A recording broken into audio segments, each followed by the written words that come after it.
You were listening to One Nation Under Crime, a historical, chronological true crime podcast. Each week, we go through our nation's history and discuss cases from each year starting in 1800. I'm Kayla. And I'm Leah. We are to episode 68. 68. And this is one of those cases that we've talked about it before. I don't know how I do it. Might be psychic. I'm not sure. I don't know how you do it either. I mean, that's a lot. The looks, the brains, just keeping it all together. Package deal. It happens. It's hard, honestly. It's exhausting. But so hard. But so this is one of those weeks where, weirdly enough, our case kind of lines up with like an event, or I don't want to say like a holiday, but I will say like an awareness kind of thing that is going on at the same time, which is kind of interesting. So it's kind of fun in a sense, I guess, is the best way to like describe it almost. Okay, because I was going to say it's Suicide Awareness Month. No, that's not at all. You said it was fun, and I was like, wait, no, that's no. That's not so, it. This, for those who do not know, this is actually National Hispanic Heritage Month. Oh, it's also my birthday month. True. And so just to kind of let y'all know, the Hispanic Heritage Month, it takes place from September 15th to October 15th every year. And it's kind of just a time that it says on their website to recognize and celebrate the many contributions, diverse cultures, and extensive histories of the American Latino communities. And so it was just very interesting that this case that we are discussing this week, and also, do you want to know something else that's funny? Again, just how weird things. I always want to know things. National Hispanic Heritage Month was originally observed beginning in 1968. What episode are we on? 68th episode. I know. Isn't that crazy? And we are going to, you'll see in our case this week, it is very heavy on the number 68. No, but on just Hispanic culture in general. So it's a very interesting episode that we're going to kind of take like a big left turn from what we're normally involved in. And this is a really good kind of interlude, I guess, into what's coming up in time frames. Dun, dun, dun. So it's exciting. And just for those who are wondering, like, why is it celebrated the 15th of September to the 15th of October? So it kind of starts when many countries that are like Latin American countries celebrate their independence, and a lot of them celebrate it on September 15th. Ah, there you go. So like Costa Rica, El Salvador, Guatemala, Honduras, Nicaragua, all of those celebrate on September 15th. Oh. I've been to Costa Rica. Yes, you have. And someone who I love dearly is from Honduras. Yes, that is true. And my high school Spanish teacher's husband was Honduran. So it's a good place. Yes. So that kind of sums up a little bit of what y'all are in for this week. And we'll go ahead and go into our sources. So first, we have the Monterey County Weekly. We have Legends of America, a really good website. We have Lancaster Museum of Art and History. And we have the Desert News. No Murder by Gaslight? Not this week. Whoa. We will next week. Okay, yay. But this person, because we're covering a specific person, not a specific case, so that it is a little bit different in that way. I will go ahead and there's a couple of things in here that are a little so nice descriptor. Yeah, like I can't really, yeah. So there's a couple of parts like that we'll get to, but there's nothing really in depth as far as like anything that's really truly like descriptive or anything like that, because we are going to be covering a person. So Let's get to our events in 1854. On January 4th, Senator Stephen Douglas introduced a bill to form the Nebraska Territory. This sparked major debates to slavery-related issues, and it evolved into the Kansas-Nebraska Act. February 11th, coal gas was used for the first time to light major streets in San Francisco, which I can just imagine that was probably very pretty. Like I love a good like gas light, like a lantern or something like that. And how especially, and like, you know how some people have them on the front of their houses instead of porch lights, they'll have like gas lanterns. Well, I think it's so pretty. The lights now, like the light bulbs that look like the flickery lights? I think that's so pretty. I do like that a lot. I will say, I haven't showed it to you yet, but it's super cool. I have in my kitchen, I have this kind of like peninsula, and they're called indoor floodlights above it. They now have speakers in them. It's really cool. Look at you. I really like them. She's so fancy. I liked them, and because my boyfriend is the cook in this relationship, and I have one of my computer screens for work is actually a TV, and so when there's baseball, like there was last night for the Braves, he always turns it on here because it's kind of just closer. He can't see in the living room. Well, we figured out last night that my office TV will connect to those speakers so he can hear the game. Oh, that's great. So he was excited when I was like, oh, let's see if this happens. And he was like, actually, I'm really happy you did this now. Cause he was like, how much were those things? Like, I'm sure. And I was like, I didn't ask you. Like these are for me. Go. Just let me do it. And then he was like, happy. oh, I'd like that. It's like, I take back my sneer of disdain. You know? Then February 14th, it was Valentine's Day, as it is every year. But that's not what the event is.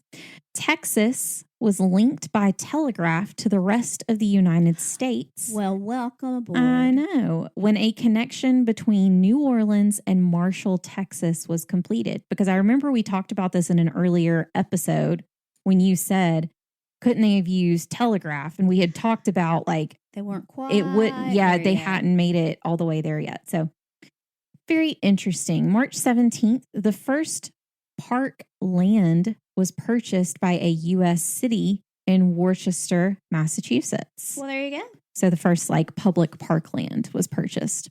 March 20th, there are two events for this day. Anti-slavery opponents of the Kansas-Nebraska Act met at the Little White School in Ripon, Wisconsin, and formed the Republican Party. Okay, question. Yes. Was the school white or was the school for white children? It was white, not for white children. I mean, because that's yes, a little ambiguous there. Yes. Okay. So yes, I wasn't trying to be problematic. No, you're good. Yeah, no, it was an actual white schoolhouse, Okay. And they formed the Republican Party there, and then the Boston Public Library opened officially to the public. Very cool. Very. March 31st, Commodore Matthew Perry, not that one, of the U.S. Navy signed the Treaty of Kanagawa with the Japanese government, which opened the ports of Shimoda and I'm going to get this wrong. Hakodate. Can I tell you how glad I am that you're the one that reads these things? Yes. Okay. Yes. And it opened those ports to American trade. April 16th, the American packet ship Powhatan wrecked off of the shore of New Jersey, and more than 200 people died. Ooh. Yeah. In May of that year, Elijah Otis publicly debuted his safety elevator at the New York World's Fair. So we have him to thank for elevators. Yeah, Thank you, I was sir. going to say, on most elevators that you see, it still has Otis. Mm-hmm. Yes, so that was him. Or ThyssenKrupp. Yes. And I know this because when I did a stint as, what do you call it? In prison? Temp. Yes. I'm a hardened criminal. We know you are. When I was locked up in the joint. You know locked me. Up, don't let me out. Go ahead. Okay, I did. It's an Akon song, but I was temping and I temped for ThyssenKrupp elevators. interesting. So, there you go. Interesting. My boyfriend has a friend Nuh-uh. who he does. It's shockingly Just the one. Just the one. That their family did some work with elevators because we went on vacation recently, and when we got in the elevator, it said elevator permit located in the front office, and he goes, pretty sure it's supposed to be in the elevator. And he went on and told me about that. So it was very interesting. And he said that like elevators are surprisingly a lot safer than people really think they are. A lot of work goes into so it was the upkeep and everything. Yes, it was pretty interesting. May 30th, the Kansas-Nebraska Act was signed into law, which created the Kansas Territory and the Nebraska Territory. It opened new lands. It repealed the Missouri Compromise of 1820 and allowed settlers in those areas to determine if they would allow slavery within their boundaries. So they made it like a state/territory decision instead of a government, like federal decision. So which is interesting. So states' rights. Yeah, we'll get there. June 10th, the first class of the United States Naval Academy graduated in Annapolis, Maryland. Well, I know. That's near and dear to my heart. I know. Okay, little tidbit. Mm-hmm. You know, I used to be a preschool teacher. I have many former lives, guys, all in this one life. One of my former preschool students left for boot camp today for the Navy. I know. God, you're old. Sorry, what? Still prettier. No. Anyway, left for boot camp today. So that's exciting. He is one of the sweetest kids I've ever He's taught. one of the ones that you would potentially name a child after. Yes, actually. He did not ruin his name. We've talked about that before, where as a teacher, there's some kids you'll never name your kid that name. There's some names that have been ruined for me. But he really is one of the sweetest kids I ever taught. I'm sure it'll be a time. Yes. Maybe so. Yes. And having a brother, a much younger brother who went to boot camp, his mom was posting on Facebook, and I was like, look, boot camp separation is rough because, it takes a while for you to get that first letter. And just because you're not getting a lot from him, keep sending them to him. Yeah. Because they keep him busy. And they don't have time to write. They really don't. Yeah, it's hard. It is. But so proud of this guy. So proud of this young exciting. man. And his family. So excited for them. July 6th of 1854, the first convention of the Republican Party was held in Jackson, Michigan. July 8th, an anti-Catholic riot in Bath, Maine destroyed a church used by Irish Catholics. Oh, that's unkind. It is. July 25th, Walter Hunt was awarded the first U.S. patent for a paper shirt collar. So, thank you. August 8th, Smith & Wesson patented metal bullet cartridges, which is very interesting. Had a friend who had 2 black labs named Smith & Wesson. I could see that. Yep. Me and my best friend in high school had 2 fish, and mine was Jose and hers was Cuervo. So... Anyway, August 9th, Walden by Henry David Thoreau was published. It reflected on a simple living in natural surroundings and became a manual for self-reliance, which was very interesting. It was very, I kind of looked a little bit more into it because I was trying to figure out exactly what that meant.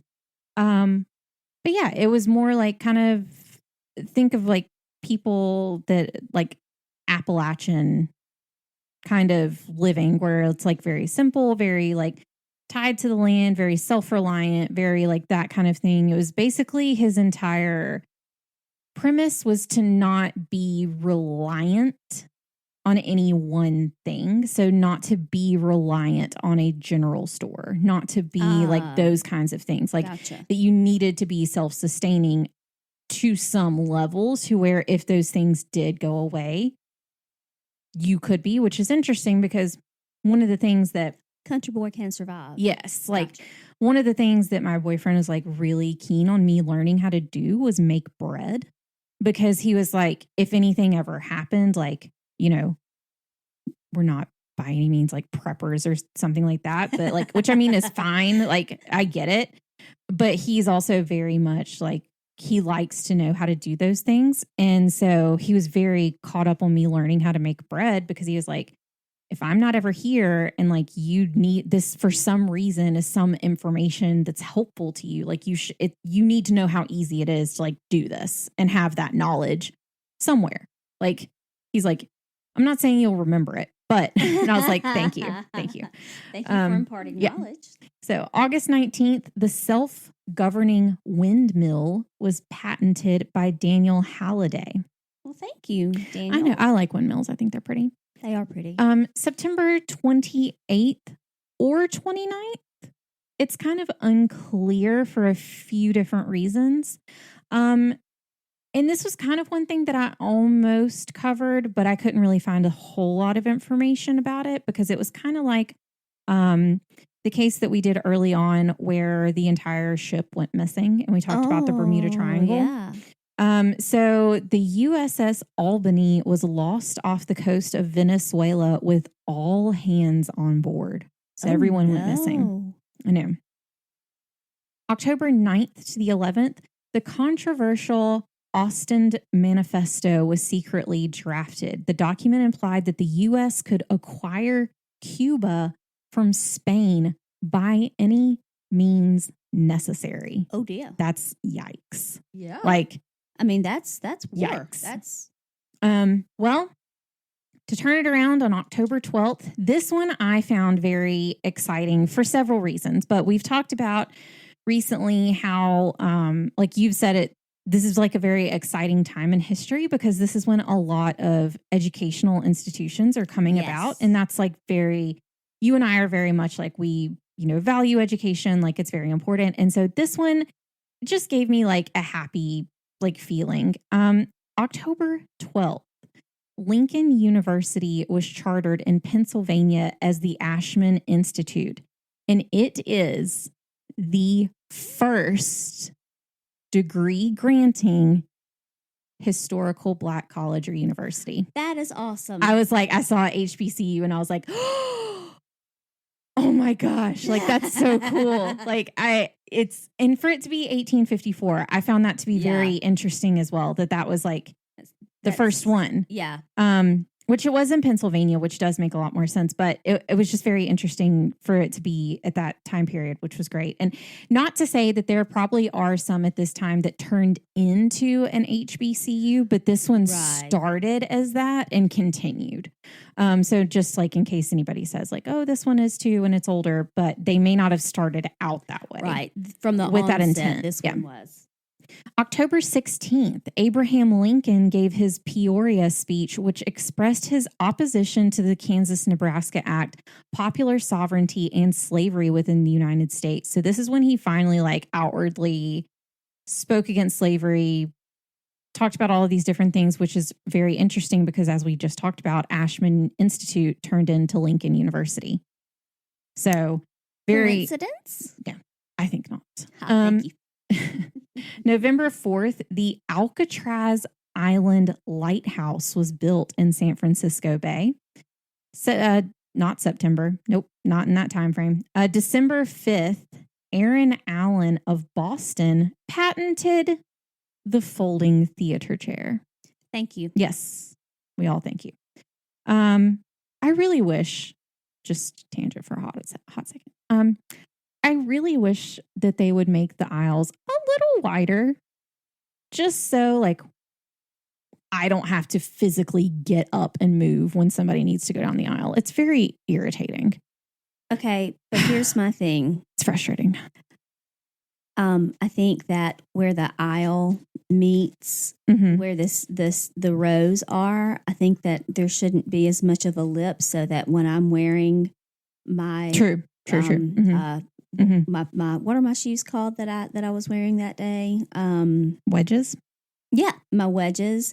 That they don't get caught if on. I don't, if I don't stand exactly on one side or the other of the ridge, that I don't go spilling across the entire aisle, causing a spectacle and huge bruise. Praise the Lord. I was wearing pants, or everybody would have gotten they would have gotten a show. Yes. A show. A pre-show show. Yep. So, I agree, but I wish those aisles were a tad bit wider, so that wouldn't be so. But they wouldn't be able to fit as many seats in if they did that. Commercialism. Got it. It's fine. Just saying. Well, that was going to be ugly. So moving on. December 15th, the first street cleaning machine was used in the U.S. in Philadelphia. And then we do have a couple of undated events in 1854. The first one being Professor Benjamin Silman Jr. of Yale University used the first fractional distillation process developed by his father, obviously Benjamin Silman Sr., and became the first person to fractionate petroleum into its individual components by distillation, which in layman's terms turned petroleum products and made gasoline and kerosene able to be produced. Oh. Yes. Well, all those fancy words to come down to that. Yes. Because I didn't know what any of that meant. Yeah. In our last undated event in Waterbury, Connecticut, brass manufacturer Benedict and Burnham Manufacturing Company created the department and eventually independent company Waterbury Clock Company. This became the predecessor of the modern day Timex Group USA. Takes a licking. It does. It gets there. So on to our case for this week, or really person. We don't have so much of a case per se. And we don't really have kind of specific dates either. I will say it's... What do we have? I will say it started in 1854, which is why I used it for this week's episode, but it kind of spanned for quite a while. So there are also a lot of names or places that I will try my hardest to say correctly. I will say they may not be perfect, but I am trying, and it is by no means am I trying to be disrespectful or rude, but some of these, they're not easy. But from 1854 to 1875, Tiburcio Vasquez went on a crime spree throughout California, making him one of the most infamous banditos in American history and inspiring the tale of a story we know today. Ooh. I won't tell you what story that is till the end.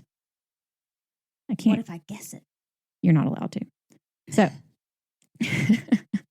So Tiburcio Vasquez was born in Monterey, Alta California, Mexico. And there is a reason that I kind of involve it in here, and you'll see shortly, because he was born on April 11th of 1835 when it was still Mexico. Gotcha. But it becomes California before kind of this crime spree begins. So his parents were Jose. This is one of those names. Okay. Jose Hermenegildo Vasquez and Maria Guadalupe Cantua. He was the youngest of, and I put in parentheses, yikes, 9 children. Tiburcio's name was, his namesake was Saint, I think it's Tiburtius. And even though Tiburcio's birthday was actually on April 11th, he celebrated it on August 11th, which is interesting because I did find this out. In Hispanic culture, some people will celebrate their birthday on the same day of the celebration or feast that their Like that namesake saint's is day. held. Yeah. So I think it's Tiburtius. I hope so. I don't know. I tried to look it up and tried to listen to some pronunciations, and none of them were the same. So, he was a Christian martyr who hid during the mass persecution of Christians in the Roman Empire. He was accused as a traitor and brought before the court. Tiburtius confessed his faith and, after performing the sign of the cross, walked barefoot over hot coals without injuring himself. Instead of the court seeing this as a miracle, they claimed it was magic, and Tiburtius was immediately beheaded. So that is who Tiburcio is named after. And so as for Tiburcio, he spent a lot of time at his uncle Felipe's 2,700 acre farm. Just a casual 2,700 acres. I mean, and that ranch that he was on, it bordered the Pilarcitos Canyon. And this is where Tiburcio learned to herd and shear sheep, ride horses, rope cattle, and butcher animals. So this is kind of where he learned how to be self-sufficient, much like we were just talking about Henry David Thoreau.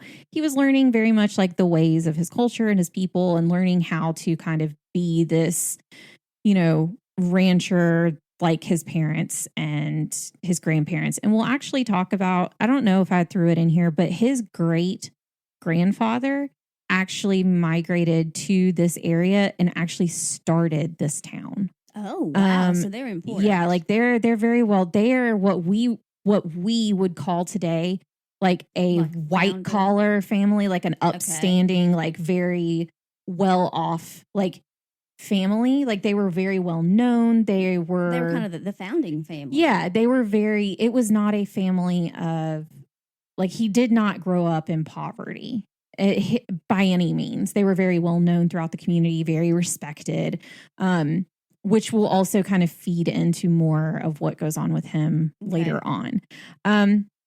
So once public school was established in Monterey in 1842, Tiburcio's parents sent him to school, and he became fluent in both English and Spanish. And at the end of this, I'll read something that he wrote, and you truly will see like how absolutely eloquent he was in his like writing, just his writing. It was very beautiful. And I think some people at this time like might find that kind of surprising, which it shouldn't be, but it was just very, I liked being able to see a piece of his writing that he, wrote like before. Yeah, it was very interesting.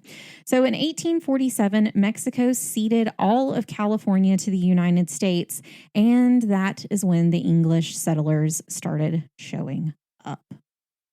Tiburcio's mother and sister made tamales to sell to the American soldiers as they came into town. And so that was kind of their thing. They would make tamales, and they would make other like cultural dishes, and they would sell them as the American soldiers were kind of coming through.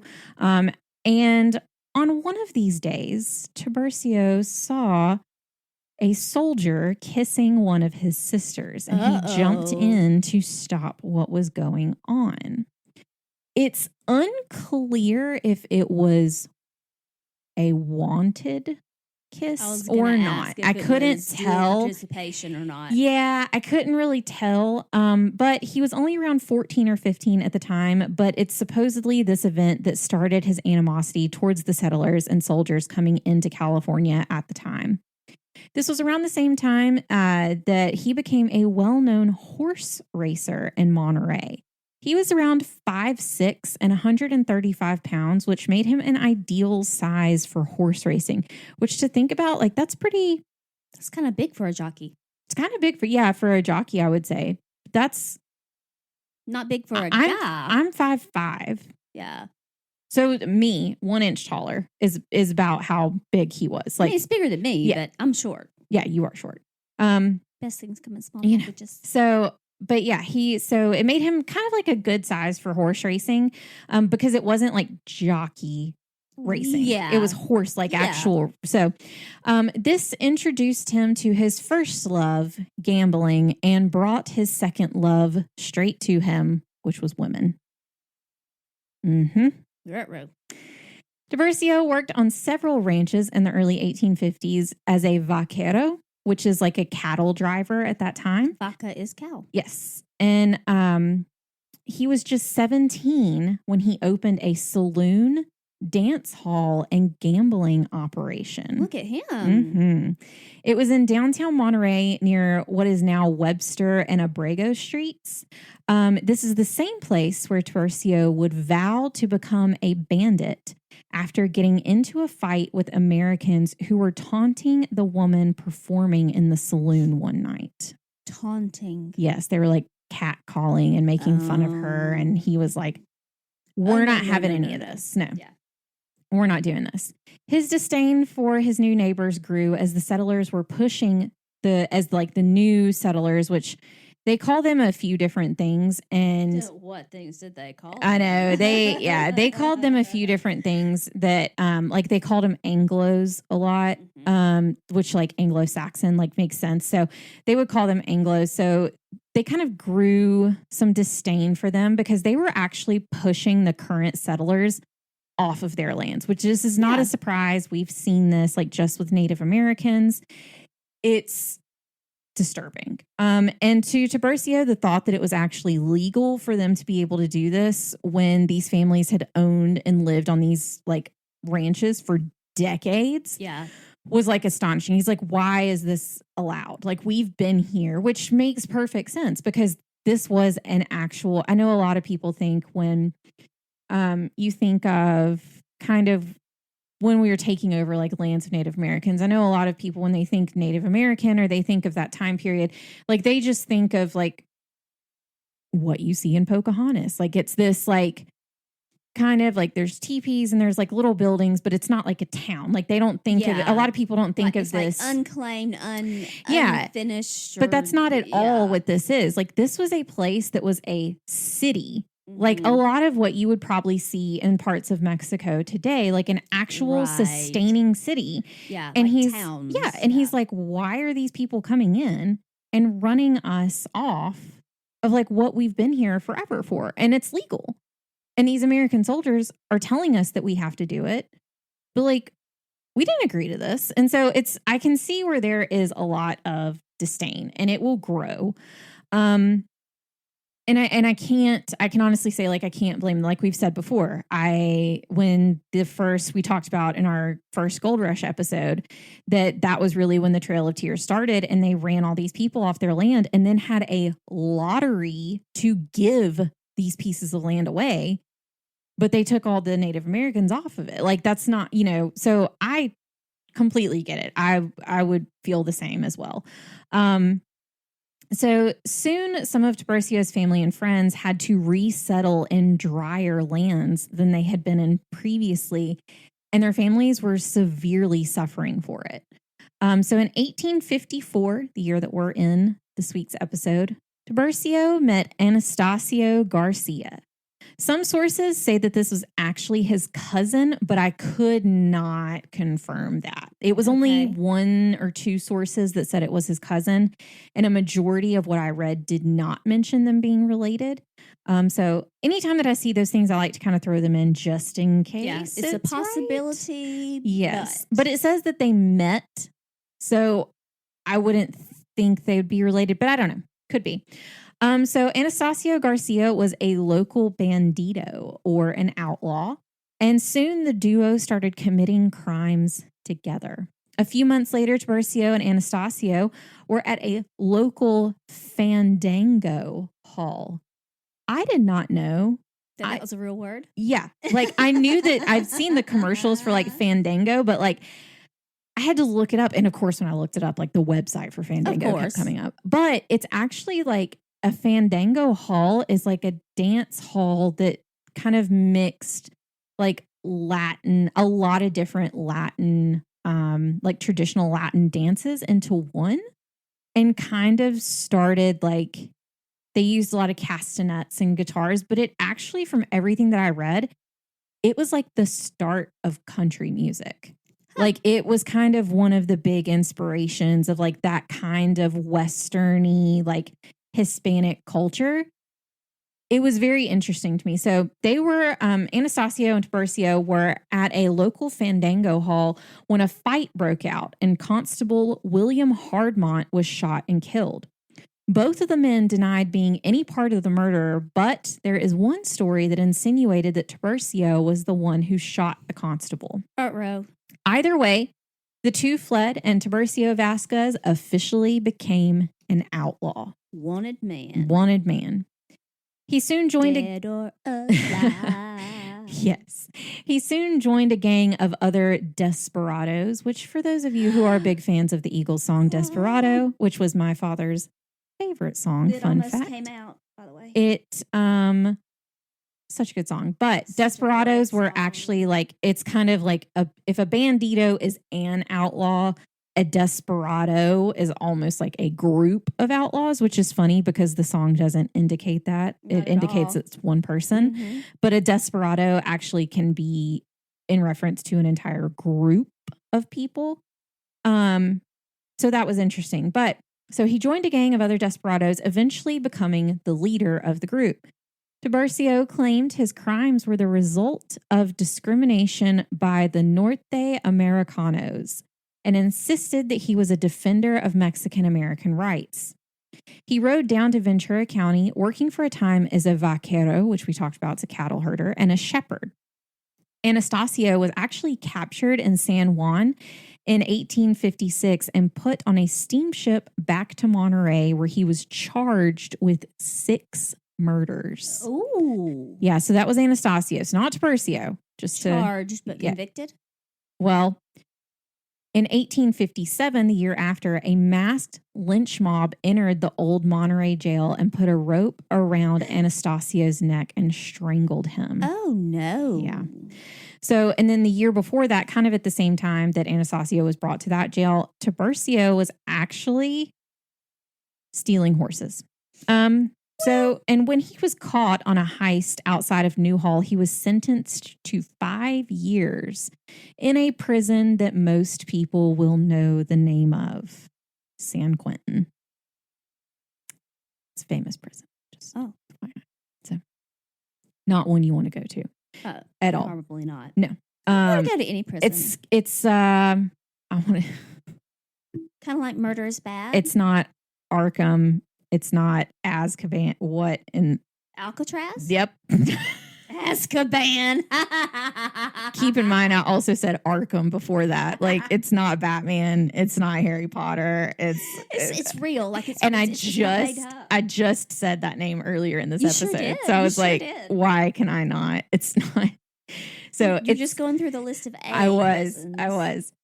So Azkaban. So it's kind of like San Quentin was like Alcatraz in like the sense that you didn't want to go to San Quentin, and the conditions at San Quentin were deplorable. To the fact that Tiburcio helped lead 4 unsuccessful prison breaks. I mean, I helped lead them, but we were unsuccessful. Well, these attempts ultimately led to the deaths of 20 inmates, some of whom weren't even trying to escape. Oh. Yeah, it was it was a brawl. It was an outrage.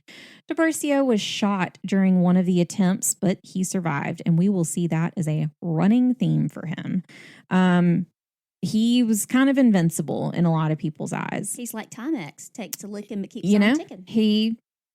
He was, yep. There's a lot here, guys.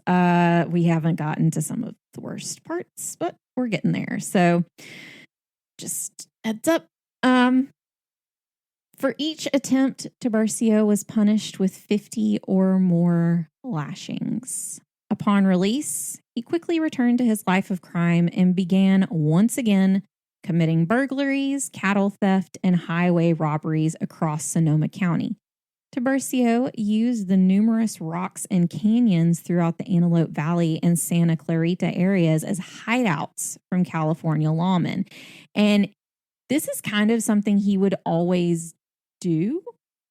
So even before his death, the rock outcrops on the side of what is now the 14 freeway were already known, like before his death, were already known as Vasquez rocks. because it was known that was kind of, he knew the ins and outs of this desert like terrain. And so he was very well aware of how to like snake through this like maze of rocks and hide. So they called him Vasquez Rocks even back then. His trademark as a bandito was binding his victims' hands behind their back and then leaving them face down in the dust. Oh. So he didn't kill them. He would just kind of rob them. After a store robbery in Petaluma, he was convicted of a burglary and in an apparent plea bargain pled guilty to a grand larceny charge. He got 4 years total and he was sent back to San Quentin. His visit this time wasn't nearly as bad as before because the jail had actually gone under a renovation because like the state government, like the federal state government realized how like absolutely disgusting this place was. And they were like, we've got to do something. And thanks to the Goodwin Act that passed in 1864, Tiburcio was now able to have time taken off of his sentence for good behavior. So we haven't gotten to that part yet, but that's the Goodwin Act, and we will go into it at that time. But that was the act that came into place that if you had good behavior in prison, then time could be taken off of your sentence. So safe to say there were no prison break attempts at this time. Like he was like, I'm staying in line. This place isn't as bad as it was before. We're going to chill. I'm getting food. We're going to just chill. So June 4th of 1870, Tiburcio left San Quentin for the last time. He went to Monterey County to visit his family, and he stayed with 2 of his sisters for a little bit. By this time, the town had a population of around 1,200, and it had 17 saloons and brothels. Tiburcio had organized his first bandit gang at this time. Previously, he had joined other gangs and they kind of like made him a leader. And this was the first time he was actually like creating his own group. He set out to form it. Yes. Like he wasn't just kind of joining a group and kind of just along for the ride. So the original members included, these were like very famous banditos also at the time, included the notorious Juan the Human Wildcat Soto, which, what a name. The Human Wildcat. And later on, I think it's Procopio, the red-handed Bebito Bustamante. Hey. So, Bustamante is a good last name. Just kind of, I like the way that it is written. Looks cool. So then later on August 17th of 1871, Vasquez and 2 other outlaws robbed the Visalia stagecoach between San Jose and the Pacheco Pass, which right now, like the Visalia stagecoach, like that is actually what you're thinking. It is kind of like the Wells Fargo stagecoach where it would like go from place to place. And so this was like, they were in for a big payday doing this. In no time, they were pursued by a posse led by Sheriff Charles Lincoln. No relation that I could find. So just FYI. And Sheriff Lincoln caught up with them, killing 1 person, wounding Tiburcio, and capturing the 3rd. But even though he was wounded, he once again escaped to his Cantua Creek hideout, which was in like the Vasquez Rocks. So again, he shot, and again, he survives. It's like a cat. He really is. In September of 1871, so just a month later, coming off of a string of robberies and with plenty of money, Tiburcio went to Santa Cruz for a night on the town when he and his gang were denied entrance into a brothel. Well, it was midnight and they were a little drunk. No. So they shot out the windows. Casual response to not being let in. You don't want us in here, you ain't gonna have no windows. Fine. Officer Robert Lytle of Santa Cruz tracked them down on foot as they were trying to find another brothel. A shootout ensued in which Tiburcio shot Lytle in his thigh, and Tiburcio caught a bullet in his side. He was badly wounded and he fled on his horse, not getting caught again, and still surviving. So this is the 3rd time he's been shot and still survived. And it's not the last time. So after a robbery and fireball, Tiburcio and his cohorts split up. and he went to stay with his brother Francisco, who That's went kind of fun to say. well, he went by the name Chico. Oh, Francisco's more fun. Yeah, well, so this is kind of one of those situations, guys, of I was like, ugh, like, so sorry. Probably not a good time for children to listen. Just because of this is involves some questionable things. So he went to visit his brother Chico at his place near Elizabeth Lake in Southern California. In March of 1873, Tiburcio had an affair with Chico's 17-year-old daughter, Felicia, which, no. yes, would be his niece. Oh, no. And she did get pregnant. Oh, no. It's unclear if she knew he was her uncle, but he definitely knew she was his niece. Like, I just want to put that out there because everything was like, well, it was really unclear, actually, if she knew that that was like her uncle. And I'm like, yeah, but he knew it was his niece. So, like, and that she was 17. Yeah. Like, which I mean, at this time, still, like, not as young as it is to us now. No. But yeah. In the months after Tiburcio rode north, and it became clear that Felicia was pregnant, and Chico... He said, bye, Felicia. Oh, yeah.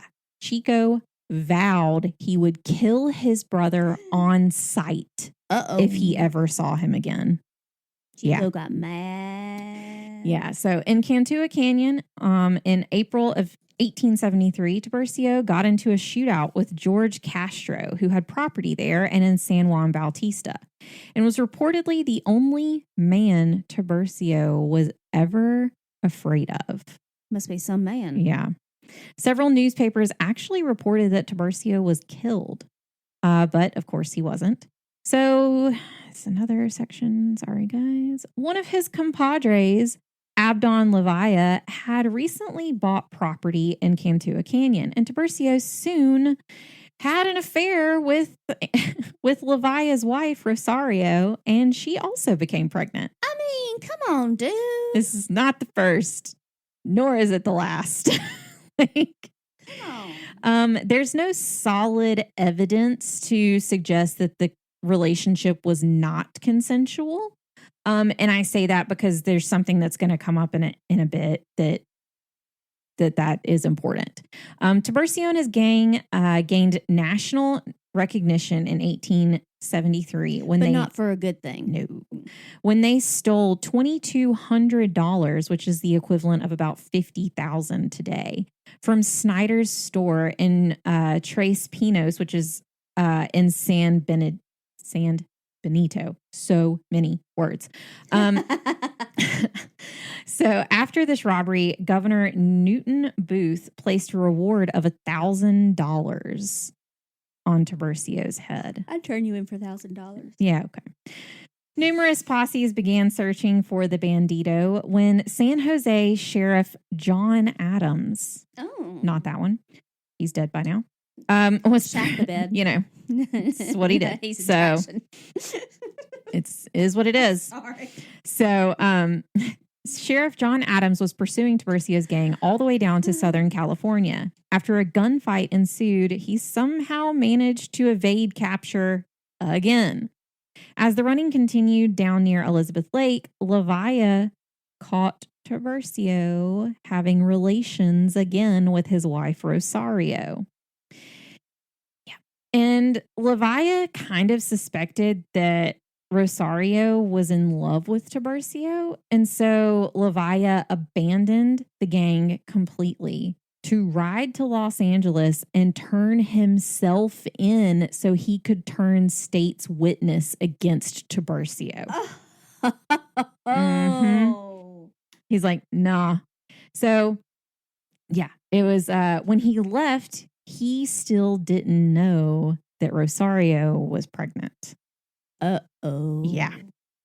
Sheriff Adams telegraphed Los Angeles County Sheriff William Rowland asking that he raise a posse and head towards the Elizabeth Lake area. They soon linked up and engaged in a shootout with Tiburcio and his gang. No one was injured, and Tiburcio escaped again. Again. Again. In the following months, Tiburcio and his gang would conduct a series of raids in the San Joaquin Valley, causing the locals to rise up. Tiburcio, yes, I'm sorry, there's so many good song lines. He went on the run again. By this point, he had become kind of like a folk hero among, they would call them Californios, which Californios were kind of the original people that were in California before it was California. So, and the tales of his exploits were widely reported. The award for him then became $3,000 alive and $2,000 dead. I turn you in alive. Yeah. Okay. Well, still not that much money. So, you live with your misdeeds. It's fine. I could get a lot of manicures. True. Not at this time, though. Governor Booth chose Alameda County Sheriff Harry Morse to lead a manhunt for Tiburcio. And after 2 months of preparation, the search began. By then, Tiburcio's niece gave birth to their child, and it was a major scandal. Yeah. Yeah. So at this time, like the Californio community kind of were like, oh, like he's kind of like a folk hero. Like the stories of him were getting, wild, and people were kind of, almost like not like Davy Crockett or like he was becoming that kind of person. So, but once his niece gave birth to their child, the Californio community started to turn against him. Like, wait a minute. Yeah. And so when they changed their minds, Sheriff Morse, who did the 2-month preparation search for him, soon got a tip regarding Tiburcio's location in the San Fernando Valley, where he was staying with a guy. They call him Greek George. So he was Greek, but they called him, they call his... Yeah. Greek George. Not English George. Not Irish George. Greek George. And his name was George Carolombo. I was going to say Constantopoulos or something like that. Yeah. So it's unclear whether the tip, where the tip came from. But having romanced and seduced Greek George's sister-in-law, Modesta Lopez, Tiburcio was on thin ice, to say the least. So the lawmen staked out Greek George's place for 2 weeks, during which time Governor Booth increased the reward for Tiburcio to $8,000 alive and $6,000 dead. Ooh. Yeah. I could go to Disney. So Roland approached kind of one of the guys that was the head of the LA lawmen who were there looking for him. He approached Greek George and offered him a share of the reward. Well, Greek George, being a smart man, said he needed to talk to his wife first before he made this decision. So he was like, let me talk to my wife, and then I'll let you know. I'll let you know what she decides. So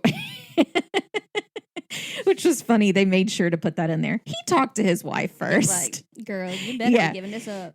So once she agreed, they took the offer.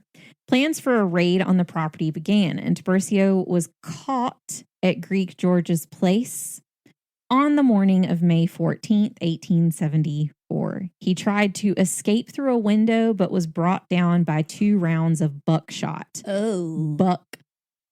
That's a lot of booze. So for some people who don't know what buckshot is, it went everywhere. It's like when it hits its target, it expands. It you would think of, some people think when a bullet goes through something, some people may think of an explosion, but that's not how normal ammunition really works. Buckshot is more of a explosion when it hits. There's shrapnel. It's not just being shot. Right. It's very, very immense.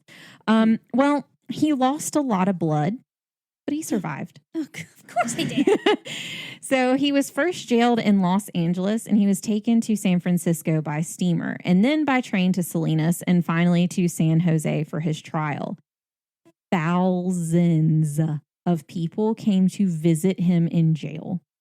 Men brought him gifts of wine and cigars, and star-struck women decorated his cell with flowers. Oh, my goodness. They loved him. The jail was bombarded by the press and Tiburcio's admirers.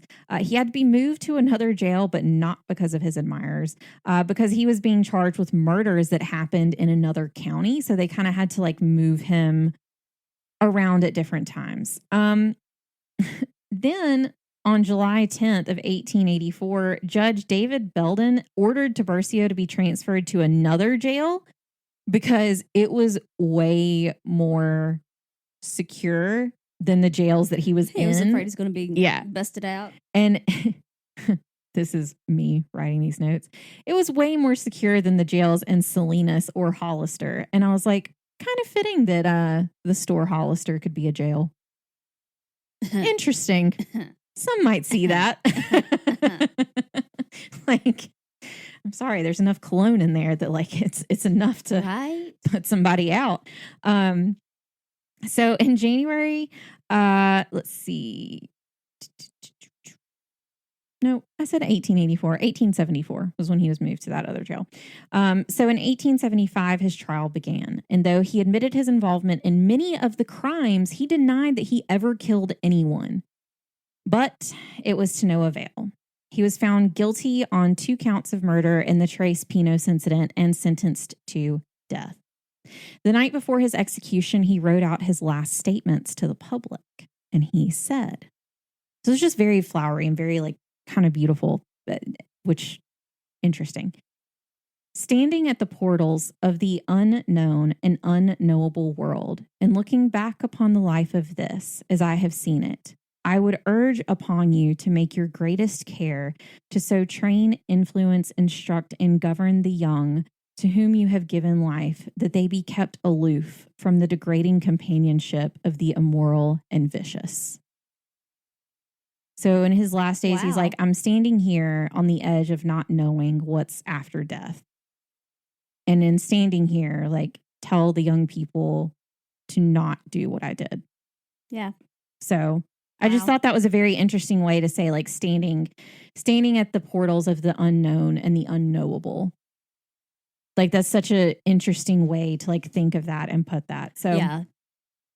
The next morning on March 19th of 1875, at the age of 39. Wow. 39.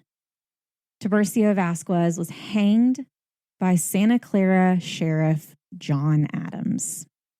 John Adams. His last word on the gallows was pronto before he was hanged by the neck until death, thus ending a 20-year crime spree.